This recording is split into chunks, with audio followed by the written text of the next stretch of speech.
Hey, what's up guys? I'm James Withy, and today we're going to talk about whether or not tattoos have to have meaning.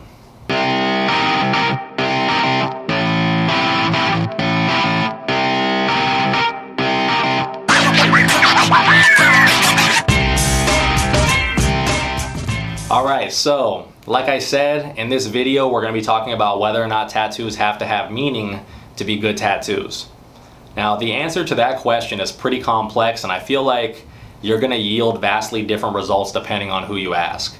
So what I'm going to do in this video is I'm going to talk about my perspective and my opinion on that specific subject, and then I'm going to examine different levels of meaningfulness that tattoos can possess, and then I'm going to talk about the two extremes on either side of that spectrum as far as people that think that tattoos need to be super meaningful to be good tattoos and people that think they need no meaning at all to be a good tattoo. And then I'm going to talk about the strengths and weaknesses of those two perspectives. And then I'm going to give some tips to people that belong to either school of thought on how they can end up with a better tattoo. Okay, so with that said, let's go ahead and get into my opinion on the subject. Does a tattoo have to have a giant amount of meaning for it to be a good tattoo? My answer is not really. While it is a plus for a tattoo to have some meaning associated with it, I think what's more important, first and foremost, is that the tattoo is a good piece of artwork that's visually appealing, that the person wearing it enjoys looking at, and that other people enjoy looking at. So a good example of that is like if somebody wants to get like a dagger stabbing through like a wolf's head or something like that, like a traditional tattoo with a wolf's head, dagger stabbing through, tongue sticking out, whatever. That tattoo right there, they don't necessarily have to be somebody that has like some aversion to wolves, like they hate wolves and that's why the wolf is getting stabbed. And that person doesn't have to be like some fencer or like swordsman that likes to stab shit with daggers or whatever. None of that really is necessary for that tattoo to be a cool tattoo. It's just some sort of, badass subject matter. And if you want to get a tattoo like that, that is your prerogative. And to me, that's a cool tattoo. Now, obviously, you don't want to get a tattoo that is going to misrepresent you in some way. I mean, there are examples of tattoos that have no meaning and are well done, but are also just stupid tattoos that you shouldn't get. A good example of that, like the flip side of that coin, a good example of it would be if you were to get a tattoo that was like the 101st Airborne logo for paratroopers, but you've never been in the Army, you're not a paratrooper, nobody you've ever known as a paratrooper have been in the Army. That, no matter how good that tattoo is, no matter how clean it is and how well done it is, that's a stupid tattoo. And the reason why is because, like I said, you're misrepresenting yourself and it appears that there's meaning there when really there isn't. But with the exception of tattoos like that, I feel like in general, a tattoo doesn't really have to have a whole lot of meaning for it to be cool. It could just be something that you like the imagery of. If you want to get like a cupcake tattoo because you like eating cupcakes, there's no problem with that. So that kind of brings me to my next point here. And that point is that there are many different levels of meaningfulness that tattoos can possess. Now, a tattoo can be like extremely meaningful, like if it's a memorial portrait, or if it is like some Roman numerals that are like the date that your grandfather was born or something, or if it's a tattoo that is a religious tattoo that represents your beliefs. Those tattoos are very highly meaningful, and that's the highest degree of meaningfulness that a tattoo can possess, in my opinion, because it's shit that you're kind of like born with and is really unlikely to change, especially if it pertains to like family or like nationalism or race, ethnicity, whatever that is. Those things are very highly meaningful tattoos, and those are the highest degree of that. Alright, so on the opposite side of that spectrum, there are tattoos you can get that have some meaning but a pretty low degree of it. And good examples of this would be like pop culture tattoos. Maybe you really love the Rick and Morty show and you want to get a tattoo of Pickle Rick, which I've seen by the way, and it was really awesome. Or maybe you want to get a Ninja Turtles tattoo because that harkens back to your heyday, when you were watching cartoons in the early 90s or something. Or maybe you want to get like a pizza tattoo because pizza is your favorite food. Or maybe you want to get, a tattoo of your favorite type of animal. Maybe you have like iguanas or something like that. You collect reptiles and you want to get an iguana tattoo. Those tattoos have some meaning, but it's a pretty low degree. Another really great example of the different degrees of meaningfulness that a tattoo can possess is some people, like avid tattoo collectors, they think that getting a tattoo from an artist that they really admire and really are a huge fan of, that in and of itself can be something very meaningful for them. So like for instance, if you're looking to get a tattoo from like Nico Hurtado, who's a really famous tattoo artist, a lot of people, that's their dream, is to get tattooed by that person.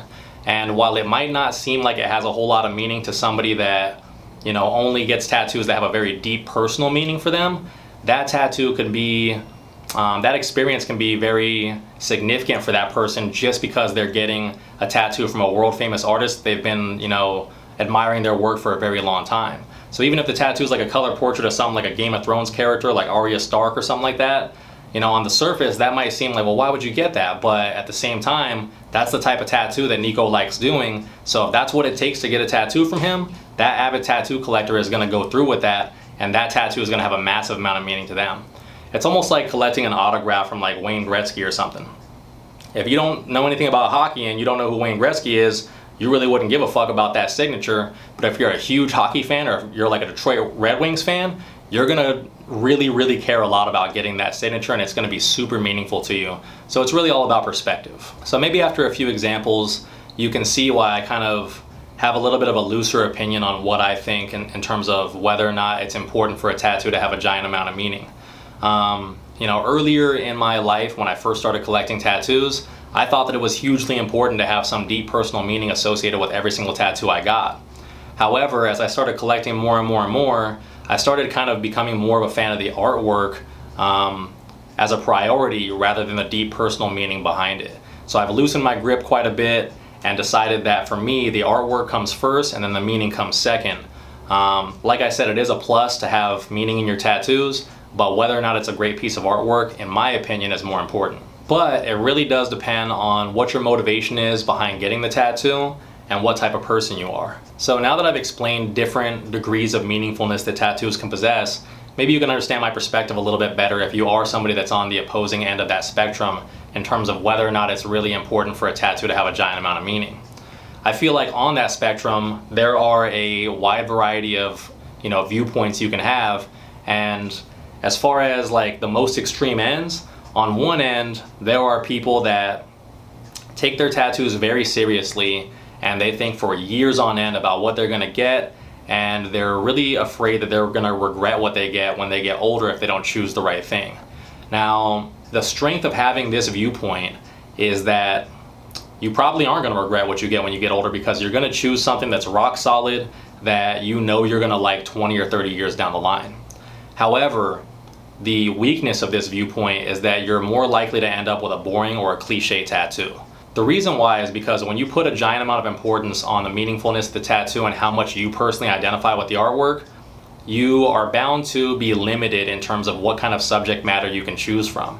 And that subject matter oftentimes is like the stuff that I was naming earlier in the video, like, your religion, your nationality, your ethnicity, your family, things like that. So if you only have those things to choose from, it's very likely that you're going to get a tattoo that's less creative overall and less unique overall, even though that's what you originally intended to have was a really unique tattoo. Now, I really hope that nobody takes offense to what I just said right there. And as a matter of fact, I'm going to try to help those who want to be helped combat that phenomenon and try to get a little bit more of a unique tattoo. So tip number one for this type of client is that you want to remember that you don't necessarily have to be super literal with the way you represent the things that are meaningful in your tattoos. And what I mean by that is, like, a lot of people that are this type where they really need everything to have a high amount of meaning, the first thing they jump to is a bunch of lettering tattoos, because they want to get their kids' names, they want to get their parents' names, their aunts' names, they want to get Roman numerals with everybody's birth dates, they want to get all the Bible verses that they love on them. And that's totally fine to get lettering tattoos. There's all different degrees of artisticness. You can get really badass custom lettering, but typically these type of people don't do that sort of thing, and they end up having a giant amount of lettering tattoos that start to look pretty ridiculous on them because they're in all kinds of different orientations on their body. Like, you'll have one on the forearm here, you'll have one on the bicep here going a different direction, one on the wrist over here going a different direction, and that shit can start looking really unplanned and jumbled when really you could have probably gotten imagery to substitute some of those lettering tattoos that probably would have looked better artistically overall. So, when I say get some imagery instead, as far as, pictures worth 1,000 words, a lot of those same types would just jump to the conclusion of, okay, well, I'm gonna get a portrait of my daughter then, which is totally fine. If you wanna get a portrait of your daughter, it's a badass idea. I mean, shit, I got a portrait of my grandpa on my arm. That's totally fine. However, all I'm saying is to remember that there are other options. You can get something that just conceptually represents your daughter. Like, for instance, if she's 10 years old and she likes to play the trumpet and her favorite color is blue, you can get a blue trumpet, and the amount of ways that you can stylize a piece of artwork like that are far more than the amount of ways that you can do a portrait. So you might think like, oh, well, maybe if she doesn't like playing the trumpet in 5 or 10 years, then I probably wouldn't want a tattoo like that and I'll regret it. Maybe, but maybe not. I mean, what if it just, to you, represented that little slice, that little frame of what her personality was like in time, so that when she ends up changing and she gets older, then that evolution is kind of something that you're documenting with tattoos that represent what she's into at that particular time. That's totally fine. It's conceptually sound. It has deep meaning because it represents your child. That's a really great way to get more creative with a tattoo like that than just the run-of-the-mill lettering, Roman numerals, portrait, that sort of thing. So another tip that I can give you if you're this type of client is to try to keep it simple in terms of what your conceptual request is, and try to let go of anything that has to do with numbers. So like for instance, a lot of people, they'll come in, let's say for example, you've got 6 brothers and sisters and you want to get a tattoo that commemorates your siblings. A lot of people will make the mistake of trying to come in and being like, all right, I want 6 names on me, or I want 6 different animals or whatever, and each one is going to represent a different sibling. Those can be good tattoos. I'm not saying they can't be good tattoos, but what I am saying is that a lot of times a tattoo like that is going to look really repetitive and really jumbled in terms of the composition. It's going to be overly small in terms of the shapes, and it's going to be kind of like complex without really justifying it all. It's going to almost be like using a lot of words to say something that you could have said with much fewer words. So for instance, maybe you should find something that represents all of your brothers and sisters and your relationship with them rather than each one of them individually. Maybe when you guys were growing up, your parents all bought you the same type of shoes and you guys all wore Chuck Taylors. Get a Chuck Taylor, a single shoe tattooed on you. Or maybe you guys grew up in a spot where you had like a backyard with a tree with one of the tree houses in it with a tire swinging from it. Get that tree with the tree house and a tire swinging from it as a singular concept rather than trying to fit all these different little things into the same tattoo composition. Try to think of something that can kill many flies with one blow, so to speak, so that you can kind of be a little bit more concise with your strokes in terms of that piece of artwork conceptually. The last tip that I can give you probably should have been the first tip, and that tip is to let your artist be an artist. Go in and consult with them and bounce ideas off them after explaining the situation as far as what the meaning of your tattoo is and why you want to get it, and they might be able to come up with some good ideas, or maybe you guys can collaborate and come up with a good idea that was better than what you originally thought. Your artist, if you pick the right one and he's a good artist, he's going to be able to help you come up with a way of conceptually representing the meaning in your tattoo while still maintaining a nice creative piece of artwork that's going to fit well on the body and read well and have all the different principles that a good tattoo should have in terms of its attributes. So like I said, make sure that you are picking the right artist, make sure that you are trusting them, and make sure you're bouncing the ideas off them so that they can help you come to a conclusion that's going to be a little bit less cliche and something they're going to enjoy doing more and something more unique for you to be able to show off. Alright, so now that we've talked about the type of client that really is on that extreme end of the spectrum where they need their tattoo to have a giant amount of deep personal meaning, let's talk about the client that's on the opposite end of that spectrum and is a little bit looser with their decision making as far as whether or not they think the tattoo has to have any meaning at all. These type of clients, like I said, typically don't really care about having any deeper meaning. They just want a cool tattoo. Now, the weakness of this particular mindset is that oftentimes this type of client ends up being very impulsive and they just go get tattoos on a whim, and oftentimes when that happens they end up going to a tattoo artist that isn't very good and they just get something slapped on them and it is a tattoo that they regret later. That is a huge risk with this mindset right here. Now, the plus side to having a mindset such as this is that good tattoo artists love these type of clients because they usually come with more unique and more original designs, and they're usually a lot less picky about what the tattoo artist does in terms of composition, style, those sort of things. They just kind of let the artist do their thing without micromanaging or controlling them because they really, above all, just want it to be a cool tattoo. So if you fall into this category of clients and you're one of those people that really is a little bit more loose in terms of whether or not a tattoo has to have meaning, the only advice that I can give you that I think is necessary is to make sure that you pick the right artist and be willing to schedule an appointment.